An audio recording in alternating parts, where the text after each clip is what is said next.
तो hinge force करते हैं। तो हिंज क्या हुआ? हिंज मतलब वो पॉइंट हुआ जहाँ पे हम किसी भी बॉडी को हम अटैच कर दें, और इस तरह से अटैच कर दें कि बाकी बॉडी जो है वो उस हिंज के अबाउट रोटेट करने के लिए फ्री हो। ठीक है, तो इसको हिंज बोलते हैं। अच्छा, और जो फोर्स ये हिंज है ना बॉडी के ऊपर एग्जर्ट करता है उसको हिंज फोर्स बोलते हैं।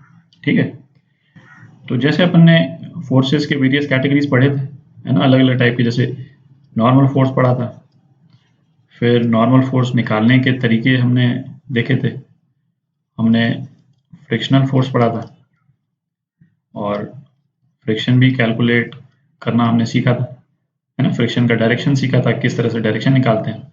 ठीक है, उसी तरह से हिंज फोर्स भी निकालना आना चाहिए। तो दो तरह की कंडीशन हो सकती है हिंज फोर्स को निकालने के लिए।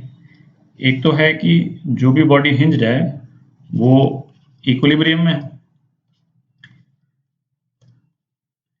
ना, इक्विलिब्रियम में हो तब भी हिंज फोर्स निकालना आना चाहिए, और या फिर बॉडी रोटेट कर रही हो, ठीक है, तो उस टाइम पे भी हिंज फोर्स निकालना आना चाहिए।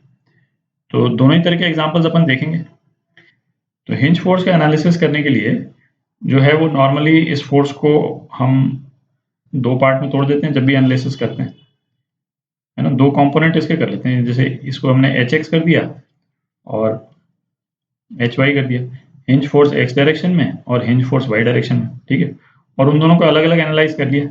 ठीक है, अच्छा, और निकालने के लिए बेसिक अप्रोच क्या रहती है?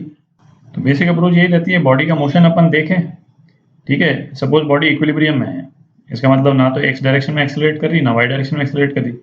ठीक है, और उसके ऊपर जैसे तीन फोर्स लगे हुए हैं जिसमें एक हिंज फोर्स है ना, F1 लगा हुआ है, F2 लगा हुआ है, और तीसरा फोर्स जो है वो हिंज फोर्स है। ठीक है, तो और F1 और F2 जो है वो जीरो नहीं हो रहे हैं, है कि नहीं। और सपोज ये एक्स डायरेक्शन की फोर्स की बात कर रहा हूँ, ठीक है, एक्स डायरेक्शन अलग एनालिसिस करेंगे, वाई डायरेक्शन अलग एनालिसिस करेंगे। तो एक्स डायरेक्शन में सपोज F1 एक्स है और एक कोई F2 एक्स है। ठीक है, और इनको तो अपन ने आइडेंटिफाई कर लिया। तो अब नेट फोर्स एक्स डायरेक्शन में जीरो करने के लिए जो बैलेंस फोर्स हमको चाहिए वो हिंज फोर्स का एक्स कंपोनेंट प्रोवाइड कर देगा। ठीक है, क्योंकि इनका सम टोटल जो है जीरो होना चाहिए। इसी तरह से वाई एक्सिस का एनालिसिस करेंगे। ठीक है, और बॉडी इक्विलिब्रियम में है तो किसी भी पॉइंट के अनुसार के अबाउट जो है वो टॉर्क भी जीरो होना चाहिए। ठीक है, सम ऑफ टॉर्क जो है बॉडी का बॉडी पे ये भी जीरो होना चाहिए। ठीक है, तो उसको भी यूज करके हम लोग हिंज फोर्स पता कर सकते हैं। तो अब एग्जांपल्स करते हैं, है ना, उससे और क्लियर हो जाएगा। तो ये एग्जांपल करते हैं, है ना। यूनिफॉर्म रॉड है, मास 2 kg इसकी, रॉड का मास 2 किलो दिया हुआ है। ठीक है, इसकी लेंथ 3 मीटर है, तो 3 मीटर यहाँ बना लेते हैं थोड़ा दूर। ठीक है, ये रॉड है, और हिंज पे एक पॉइंट हिंज पे अटैच किया हुआ है और दूसरा जो है वो स्ट्रिंग से ऐसे करके बांधा हुआ है। ठीक है, और ये एंगल जो है 53 डिग्री है। ठीक है, तो ये 53 है तो ये 4 मीटर हो गया, ये डिस्टेंस जो है वो 4 मीटर हो गया। Horizontal vertical component of hinge force on the rod. तो इसमें जो रॉड पे वेरियस फोर्सेज है वो बना लेते हैं। एक तो सेंटर ऑफ मास है तो ग्रेविटेशनल फोर्स एक्ट करेगा, mg। ठीक है, स्ट्रिंग में टेंशन T है तो रॉड पे टेंशन इस डायरेक्शन में एक्ट करेगा। ठीक है, अच्छा, इस टेंशन को रिजॉल्व कर लेते हैं। T साइन थीटा इस डायरेक्शन में है और T कॉस थीटा जो है वो इस डायरेक्शन में। ठीक है, अब हिंज फोर्स, तो हिंज फोर्स के दो कंपोनेंट ले लेते हैं, एक एक्स डायरेक्शन में ले लेते हैं एच एक्स। ठीक है, और एक इसका हिंज फोर्स का वाई कंपोनेंट हो गया एच वाई, इस डायरेक्शन में देते हैं। ठीक है, तो अब ये इक्विलिब्रियम में है तो वाई डायरेक्शन में इक्विलिब्रियम करते हैं, है कि नहीं। तो नीचे की तरफ फोर्स है mg, mg किसके बराबर हो जाएगा, T साइन थीटा, ये वाला फोर्स और ये वाला फोर्स, प्लस एच वाई। ठीक है, अच्छा, टी कॉस थीटा जो है हॉरिजॉन्टल फोर्स, अब ये एक्स डायरेक्शन करते हैं, है ना, बॉडी इक्विलिब्रियम में है, हिल तो नहीं रही है एक्स डायरेक्शन में, तो ये फोर्सेस भी बैलेंस हो जाएंगे।